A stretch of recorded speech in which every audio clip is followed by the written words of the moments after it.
Well, hello everybody, and welcome back to week 2 of Soccer 1010. My name is Mitchell Taylor. I'm one of the teaching staff here in the course. I'll be presenting today's lecture and also the lecture in week 4 on globalization. Today, however, we're thinking about the foundations of sociology. Last week, Steve has introduced you to what sociology is, some of the key ideas of the discipline, some of the key perspectives that might be gaining currency in the discipline today. And what we really want to do today is take a trip back to the past, think about where sociology came from, some of its major classical theorists and ideas that will be covered. We'll talk about the earliest social theorists, and then we'll also start thinking about, well, why be interested in classical theory? What kind of influence has classical sociology had on the contemporary era, such that it still is relevant for us to think about it, talk about it, and study it? Okay. You can see a brief outline of the lecture here today. It will be split into 4 parts. I'll begin by talking about the genesis of sociology as an academic discipline.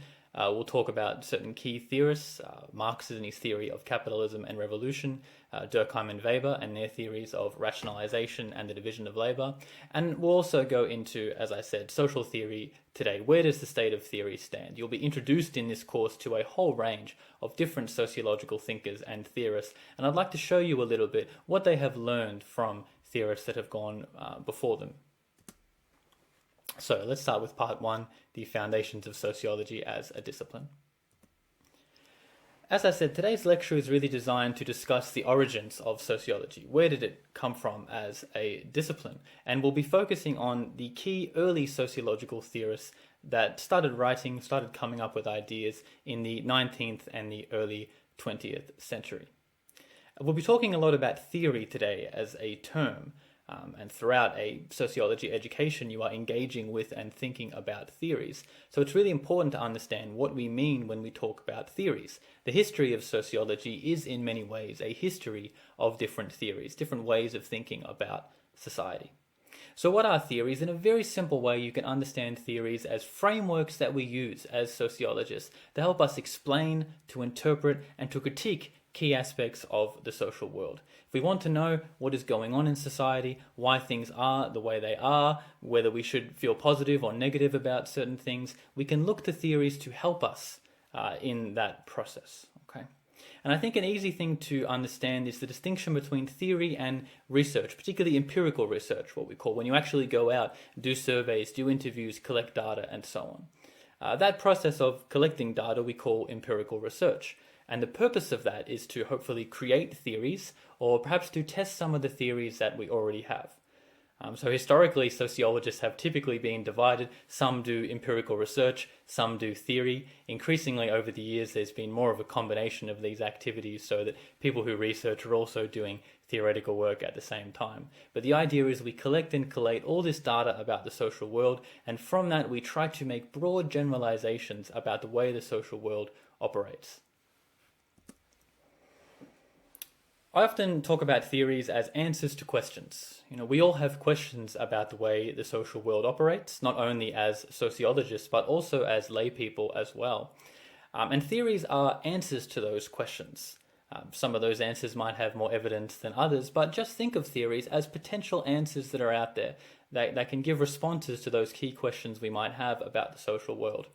And typically I like to divide these questions into 3 different categories. I think about questions about social order, questions about social action, questions about social change. What do I mean by that? Well, questions about social order are questions about the way the social world is organized. Why are things the way they are? Why do certain people have power over others? What keeps societies integrated? What keeps societies from disintegrating and falling apart? Those kinds of questions.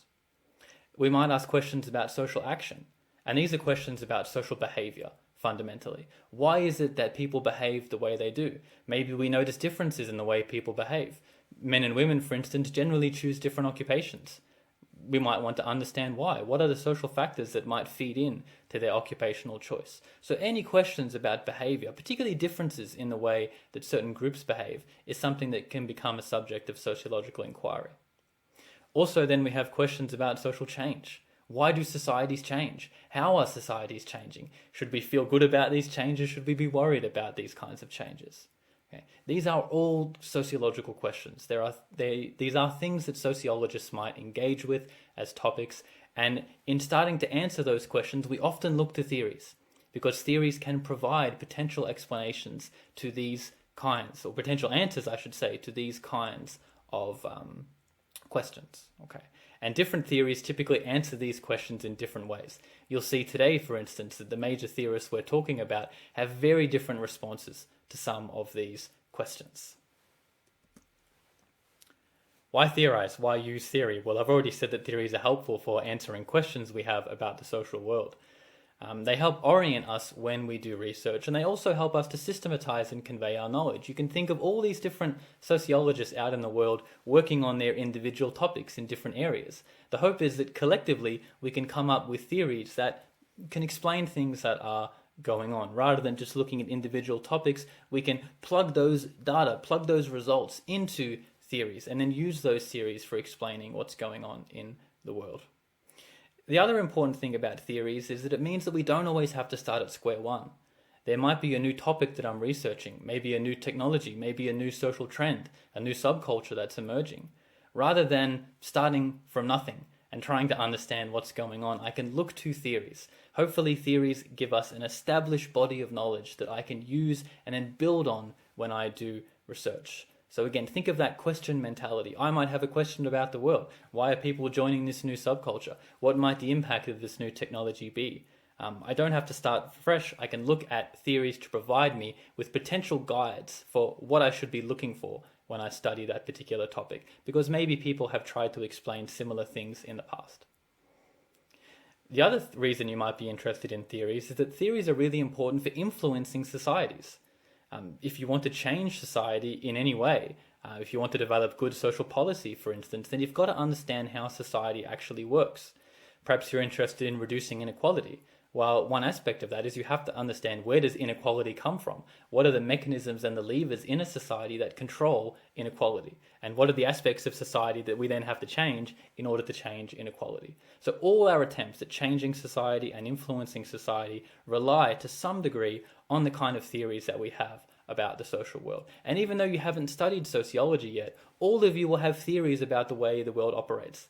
If I say, for instance, why is it that men and women generally choose different occupations? I can imagine all of you thinking in your head right now, oh, maybe it's because of this reason, maybe it's because of that reason. So you have your theories, sociologists have their theories as well. And the hope is that through the process of doing sociology, gaining more data and more knowledge about the world, we can help to get more correct theories and help solidify our theoretical knowledge as much as possible. I've added here that sociological theories are also important because they help us think critically about the world. Rather than just trying to think about how the world operates, we also might ask these more subjective questions, these questions about different values. How do we want the world to look? What kind of society do we want to live in? There might be certain social changes going on, and we might ask what the consequences of those changes are. Should we support those changes? Should we oppose those kind of changes? These are all things that sociological theorists will consider as well. So whereas in, say, something like the hard sciences, theories are mostly concerned with just explaining what is going on, in sociology, theories often have this more interpretive, more subjective component, where they're also making conclusions, making judgments, trying to make perhaps ethical judgments about what's going on. Should we care about it? Is it important? Is it something we should worry about or something we should support? Okay. I think that is important as well, because in doing that kind of work, well, not only do we work as active citizens, do we participate in some of the key debates that are going on in society and politics and culture, we also start taking place in a very ongoing human conversation, a human conversation that really stretches back, right back to the beginning of recorded history. Sociology only emerges as an academic discipline in the 19th century, but human beings have been thinking about the nature of their societies really, as I say, from the very beginning of recorded history. I had some examples here of, we can go right back and think about, these figures writing in 300, 400, 500 BC, coming from all corners of the globe. You have Greek thinkers like Aristotle writing political theory, trying to think about the way that society should be organized. Likewise, in China, you have Confucius and his various followers. And these figures are also thinking very deeply about what is the best way to organize society, what kind of social relationships should we prioritize, and how should we interact with one another.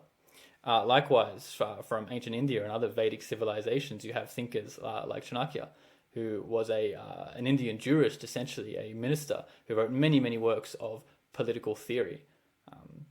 And these works have been quite influential on some sociologists you'll meet today, including on Max Weber. So what I want to convey to you with these ideas is that sociology is not just something that happened in the 19th century. As an academic discipline, it starts to emerge during that period, but we can go right back to some of the earliest works of human culture and see this question asking, this why are societies the way they are? What kind of societies do we want to live in? Theory stretches back quite far, and I think that's something that we want to think about in this course as well. So let's talk a little bit then about sociology as a discipline. I've said that the origins of social thought go back quite far, but what is it that led to the specific emergence of sociology as a discipline in the 19th century? And really, I think we're thinking about some of the key changes that are going on in European societies at the time. You have the various political revolutions of the 18th century, the great democratic revolutions. You have the American Revolution, you have the French Revolution as well. You have the Industrial Revolution in the 18th and the 19th century, this tremendous transformation in human social life. With that comes urbanization, the spread of industrial capitalism, new markets, new forms of economic globalization as well. From the 16th to the 18th century, you also have the scientific revolution. Vastly new ways of thinking about the natural world in particular and thinking about the role of science in the world. So new methods are developed to study and understand the world at large, and there is an increasing optimism about the role of science, the ability of the human mind to know what is going on in the world. What I've said here is that all of these major shifts really correspond with the emergence of sociology as an academic discipline. So when you have these big political revolutions like the French Revolution, the American Revolution, right across Europe there starts to be this strong sense of something is going on in society here. And there's this immense unburdening almost. People start to dream about other possibilities of social existence. They no longer accept the kinds of political structures that have been handed down to them by tradition, and they start to question, well, what actually is the best way of studying society, or the best way of organizing society, I should say.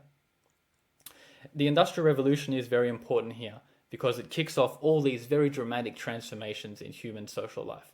And the early sociological theorists we'll learn about today are looking around at the society around them, and they're seeing so many major changes going on. And for many of them, that is an inspiration, or at least a source of questioning, something that makes them start to think about, wow, what is going on here? Should we be concerned about it? How is the world around us changing? And how is the world that we're living in different from the world that previous generations have lived in? Finally, this idea of the scientific revolution is tremendously important for sociology. As I said, there are not only new methods for studying the world, which the early sociologists start to take up, there is also this strong sense of optimism, this belief that the human being can know about the natural world, can know about how organisms work, can know about physics and other disciplines. And that enthusiasm gets ported into the early strands of sociology as well, that a lot of sociologists are very excited about the prospect that perhaps we can also study human societies in the same scientific way. And that idea of scientific study really differentiates all of the social thought prior to the 19th century from the social thought that comes after it. You have thinkers like Aristotle, Confucius, and so on. They're thinking about the world, but they don't have that scientific basis behind them. So while they are early social thinkers, sociology as an academic discipline, as a scientific discipline, really comes only after this scientific revolution, and this increasing optimism about science becomes a key part of human culture. Let me talk about some of these very early sociologists who took up this scientific spirit. And I have here Auguste Comte. Comte was a Frenchman. He was the actual person who coined the term sociology. In French, la sociologie. This was the first time anyone had spoken of a genuine science of society. You can see how some of these societal changes influenced Comte. Comte was disturbed by many of the social issues facing France after the French Revolution. He was seeing a degree of social disorder, a degree of problems and issues in the society at the time. And influenced by the scientific revolution, he really believed that perhaps we could create a science of society. Perhaps we could figure out exactly what's going on, what are the laws and regularities that govern the social world, and hopefully we could use that then to improve society. And Comte was a utopian socialist. He was influenced by many of the French socialists at the time, and he believed that if we could use the scientific method in sociology, we could create a better world from the knowledge that we gained. And so Comte is known as a pioneer of what's called positivism in sociology. And positivism is a belief that the methods and tools of the natural sciences can be imported into sociology and used for the study of human behavior as well. So anyone who has a very strong belief that sociology is a science, that it's just like the natural sciences, that it has the same aims, tools, and methods, these people are typically termed positivists. And Comte's basic idea was, well, we can study the physical world, we can study the laws of gravity, we can study the biological world, we can understand the laws of evolution and so on. Why can't we do the same thing in society? Comte thought that societies obeyed certain laws as well. There's scientific laws, not human laws, laws, regularities, if you will. And Comte wanted to understand those laws, and he believed that human beings fundamentally obeyed certain kinds of regularities that we could study as sociologists. Another figure in this milieu writing slightly after Comte is Herbert Spencer. And Herbert Spencer is typical of many of these early sociologists in that he was not initially a sociologist. Remember, this is slightly before the time that sociology even became an academic discipline. So Spencer was a very prominent intellectual figure in Britain at the time, and you can see his dates of birth and death up the top there. And Spencer was mostly known as a biologist. He wrote many books on biology and particularly on psychology as well, before later in life he started to turn his attention towards this new science of sociology that was slowly emerging, slowly bubbling up through the influence of Comte and other kinds of figures. And like Comte, Spencer had this very strong positivist belief that sociology could be a science just like any other, that we could uncover the basic laws that governed all human behavior and all social organization. And Spencer believed this so strongly that he believed that sociology could take discipline, methods and ideas and concepts from other disciplines, and it could use them within sociology. So Spencer, as I said, was initially a biologist, and there were all these biological terms and ideas, functional analysis, ideas of evolution, ideas that organisms tried to maintain a certain degree of equilibrium, and Spencer thought he could take those ideas and apply them exactly to societies as well. And to do that, he actually developed this very strong idea that societies and organisms were very similar kinds of entities. So he treated societies as if they were organisms. He believed that they had certain parts within them, that those parts function to preserve the whole, just as organisms have organs that prevent them from dying. Spencer thought that societies had parts that kept them sustained, kept them perpetuated over time. He developed all kinds of very sophisticated metaphors for seeing societies like organisms. And again, that was really the spirit of the time, the idea that sociology could be a science and it could lean on what previous sciences had done. Things like biology, physics were respectable sciences, and these early sociologists wanted to borrow some of their ideas in order to legitimate and make sociology as a discipline more respectable. So figures like Compt and Spencer were extraordinarily influential in developing the idea of sociology. It's from these figures that we get the term sociology, and they popularized the idea of doing sociology. But really the main ideas, debates, and values of the discipline are linked to the work of three other figures who came slightly after some of these figures. And so those three figures are Karl Marx, Emil Durkheim, and Max Weber. So we do look back to Compt and Spencer, but really when we think about the major important founding fathers of the discipline, it's these three figures that matter: Marx, Durkheim, Weber. And they're often called the big three, because every time you do an introductory sociology course, everyone will always explain to you Marx, Weber, and Durkheim. Why are they so important? Well, they had a crucial impact on how sociology developed as an academic discipline, and also on the way we do theory, the kinds of questions we ask about the world, and the kind of answers that we think it is possible to provide. That's all for part one of the lecture here. We'll come back in part two, and we'll start working our way through these figures, starting with the work of Karl Marx.